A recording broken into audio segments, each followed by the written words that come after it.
Для того, чтобы виноград был вкусным и сладким, необходимо четко соблюдать все правила ухода. Один из важных моментов – это внесение удобрений в почву, благодаря которым растение получает все необходимые питательные вещества, которые нужны для нормального роста. Виноград, хоть и неприхотливое растение, нуждается в том, чтобы получать из почвы достаточно необходимых ему минералов и питательных веществ. К сожалению, просто высадить виноград и вовремя его поливать недостаточно, так как земля с каждым годом истощается и полезных веществ в ней становится все меньше. А, как известно, чтобы виноград дал хороший урожай, всего должно быть много. Именно поэтому садоводы в определенный момент задумались над тем, как же сделать почву более богатой и полезной. Проводилось множество экспериментов, в результате которых был сделан один и единственный вывод: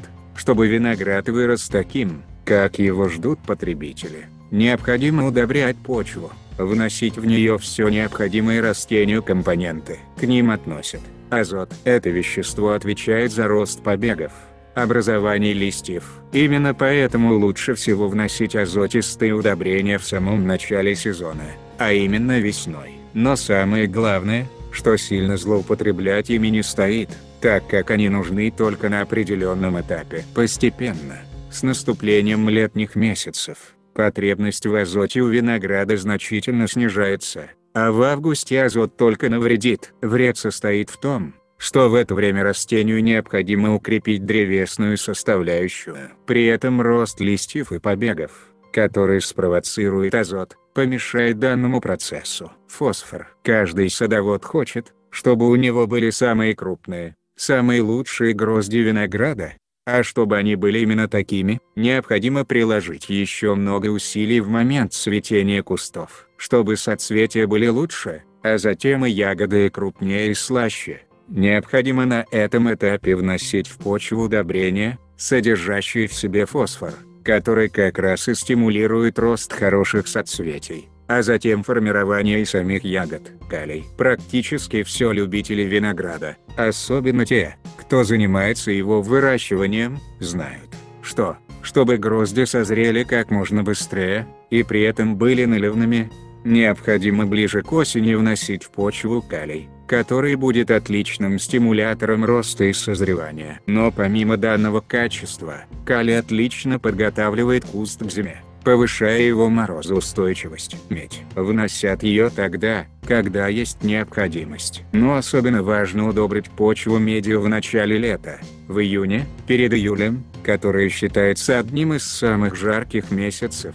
а также в начале или середине осени, когда приближаются холода. Летом медь помогает растению выдержать сильную засуху, а вот зимой пережить холода и не замерзнуть. Бор. Чтобы ягодки были как можно слаще, да и созрели максимально быстро, нужно вносить в почву бор, который является не только отличным стимулятором роста и созревания, но также и значительно улучшает прорастание пыльцы. А это еще один важный момент. Цинк. Иногда случается так, что климат и погода изменяются внезапно, что садоводы не успевают отреагировать на эти явления, и винограду приходится самостоятельно противостоять плохим условиям. Поэтому в почву обязательно нужно вносить цинк, который как раз и повышает эту устойчивость. Плодоносящий виноград. Многие считают, что помимо вышеперечисленных элементов необходимо также вносить в почву магний, серу, железо. Но именно эти вещества содержатся в довольно большом количестве в самой земле. Поэтому не стоит приобретать их,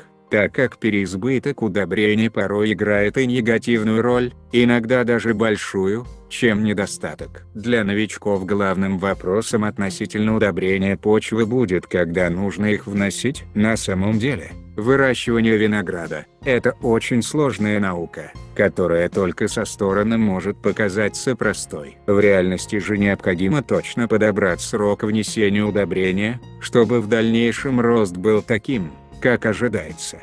Да и созревание урожая произошло точно в срок, потому что при переизбытке каких-то веществ и раннем созревании гроздей потребители будут думать, что фрукт накачан удобрениями для усиления роста, что, по сути, так и есть. Выращивание винограда Непростой процесс, именно поэтому существуют строгие рамки и приблизительное количество вносимых в почву удобрений. Все этапы удобрения почвы можно условно разделить на основные и подкормки. Что касается основных этапов удобрения, то, как правило, это делается либо весной, либо осенью, в тот момент, когда необходимо дать растению все необходимые элементы для нормального роста и быстрого укоренения. Каждый садовод вправе выбрать очередность внесения удобрений, так как промежуток в 2 или 3 дня не сыграет особой роли. Но одноразовое внесение удобрения в почву, особенно перед началом сезона, не способно обеспечить куст всеми компонентами, так как на стадии произрастания и созревания ягод их требуется намного больше. Кусты нуждаются в достаточном количестве питательных веществ.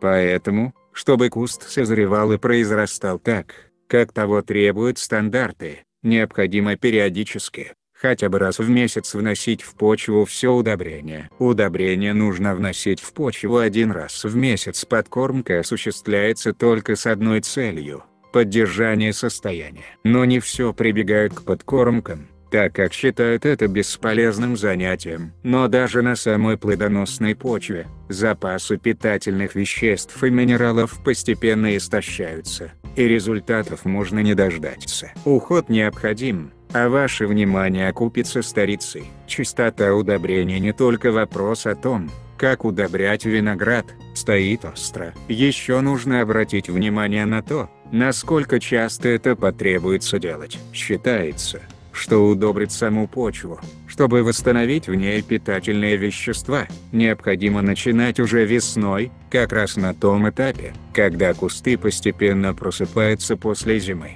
Какой бы она ни была, растениям стоит поддержать. Относительно внесения в почву удобрений нужно знать, что виноград использует лишь 50% поступившего в него калия, а вот азотные удобрения нужно выносить как можно чаще, хотя бы раз в год. Не всегда места для высадки винограда содержат в себе вообще какие-то питательные вещества, так бывает, когда почва глиняная или же песочная. При таком исходе нужно знать, что просто удобрять пользу лучше не 1 раз в 2 или 3 года, а каждый сезон.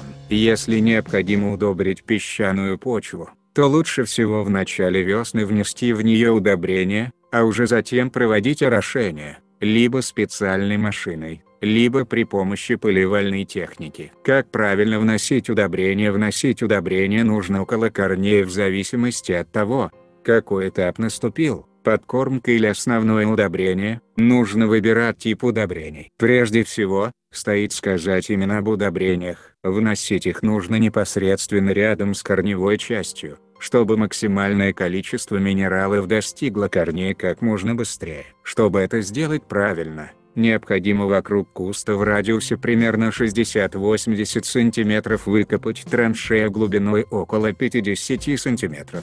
Затем в эту траншею нужно внести удобрение и засыпать сверху землей. Идеальным временем года для проведения этого этапа удобрения будет осень. К тому же, есть некоторые особенности внесения определенных удобрений. Перед тем, как открыть кусты после зимы, необходимо сначала внести удобрения. Для этого потребуется взять 10 литров воды, смешать их с 20 граммами суперфосфата, 10 граммами селитра и 5 граммами соли. Считается, что этой смеси будет достаточно для того, чтобы полить 1 куст винограда. Не стоит экономить и пытаться разделить ее на несколько кустов, так как никакого эффекта в этом случае не будет, и ни один куст не получит достаточного количества удобрений. Перед тем, как виноград начнет цвести, а каждый огородник с точностью до дней знает, когда зацветет тот или иной сорт, его нужно удобрить абсолютно таким же раствором из 10 литров воды, смешать их с 20 граммами суперфосфата,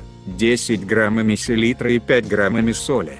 Перед тем, как ягоды должны созреть, а это примерно начало августа, необходимо внести в почву суперфосфат и калий, которые помогут винограду созревать быстрее. И после сбора урожая, когда уже в скором времени должны наступить холода, необходимо внести в почву калий, чтобы повысить морозостойкость растения. Необходимо сделать это по одной причине. Перед наступлением холодов не забудьте внести калий. Климатические условия в различных уголках страны разные, и если где-то зима мягкая, то в большинстве районов она более суровая, и температура ниже 20 градусов вполне обычна. Правда, обычно она для людей, а не для растений. Поэтому им необходимо помочь пережить зиму. Этапы удобрения для того, чтобы виноград вырос таким, как ожидает его увидеть садовод, необходимо приложить максимум усилий, а именно потратить свое драгоценное время на внесение удобрений. Причем для достижения лучшего результата делать это нужно поэтапно. На каждом этапе имеются свои особенности. Всего выделяют 4 подкормки. Первая подкормка в самом начале сезона. Еще до того, как все растения будут открыты после долгой и холодной зимы. Почву нужно подготовить, создать условия для дальнейшего прорастания, чтобы весна прошла хорошо, и виноград окреп. Необходимо осуществить первую подкормку. Сделать это просто. Перед тем, как укрыть виноград на зиму, делают специальные канавки, чтобы пленка держалась крепко. В эти канавки необходимо поместить удобрения, 40 грамм азотистых удобрений, 40 грамм суперфосфата, 30 грамм калия. Этот состав требуется внести под каждый куст. После внесения удобрения, позаботьтесь о том, чтобы сверху уложить еще слой земли. Затем внесенные удобрения укрывают сверху землей для того, чтобы их не разнесло ветром, чтобы они лучше впитались в почву. Для тех, кто не хочет самостоятельно смешивать различные удобрения, в магазинах для садоводов можно приобрести готовую смесь, не содержащую хлор. Вторая подкормка. Этот этап подкормки должен быть осуществлен примерно за 1,5 недели до начала цветения винограда. Для каждого региона, каждого типа климата оно свое. Нужно взять ведро воды и в нем смешать 40 грамм азотных удобрений, 50 грамм суперфосфата, 30 грамм калия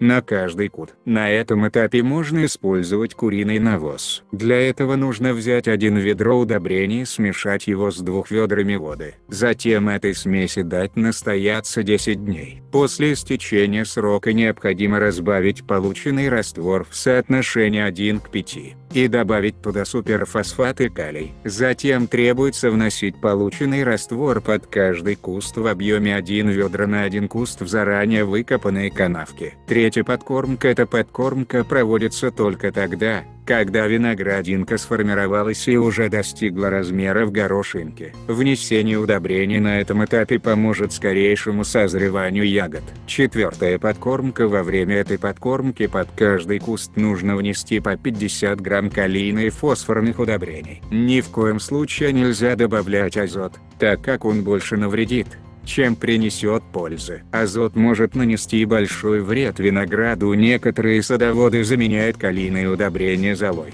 собранной за все время сжигания веток деревьев. От того, насколько правильно и своевременно были проведены подкормки, будет зависеть урожайность винограда. Ведь в том случае, если садовод действовал по всем правилам, его урожайность повысится в 1,5 раза, а то и в 2 раза. Очень важно проводить подкормку не только корневую, но и внекорневую. Многие садоводы считают, что она бесполезна. Но на самом деле листья замечательно впитывают в себя питательные вещества и минералы. Благодаря внекорневым подкормкам улучшается общее состояние растения. Конечно, внекорневая подкормка винограду не может заменить корневую, но она служит отличным дополнением, которое поможет получить еще более крупный и сладкий урожай. Чаще всего внекорневая подкормка проходит в тот момент, когда кусты опрыскиваются от вредителей, от милдью. Приводят такую подкормку, как и стандартную, 4 раза за сезон. Первый раз она осуществляется перед самым цветением, чтобы придать листьям еще большую свежесть и крепость. Второй раз подкормка требуется после того, как завязались первые ягодки. Сделать это необходимо, чтобы питательные вещества как можно быстрее дошли до ягод и помогли им расти еще лучше. Третий раз вносить удобрения следует перед самым началом созревания ягод. Предназначение и цель третьей внекорневой подкормки такая же, как и корневой, то есть помочь ягодам созреть и сохранить целостность и красоту гроздей. Четвертый раз внекорневая подкормка проводится спустя 2 недели после начала смягчения ягод, чтобы их не съели вредители. Если правильно удобрять виноград, результат превзойдет ваши ожидания. Как правило, для этого типа подкормки используют те же питательные вещества и минералы, что и в стандартном варианте: азот, медь, калий, цинк и так далее. Для тех, кто не хочет самостоятельно отмерять и разводить растворы, существуют специальные комплексные удобрения, приобрести которые можно практически в любом магазине для садовников. В них уже содержатся все необходимые компоненты, причем они распределены таким образом, что для каждой фазы процент различный. Готовая смесь уже содержит нужные пропорции. Это очень удобно. Пакет готовой смеси разводится с водой, и затем уже готовым составом опрыскивается куст. Ошибки во время удобрения иногда даже опытные садоводы, которые выращивают на своем огороде виноград не первый год, делают ошибки. Самыми распространенными считаются: правильное внесение удобрений обеспечит ягодам сладость. Поверхностное внесение удобрений. В этом случае питательные вещества и минералы не достигнут корневой системы, а азот и вовсе улетучится. Внесение удобрения на недостаточную глубину, а затем ее и частые поливы. Такие действия провоцируют развитие поверхностных корней, которые как раз и забирают все необходимые вещества из почвы, но от этого страдают основные корни. Именно поэтому виноград недополучает необходимых компонентов, что отражается на всем урожае. Жидкие подкормки с внесением азотистых удобрений, куриного и коровьего помета необходимо делать только в первой половине лета. Если сделать это позже, то это может затянуть процесс созревания ягод.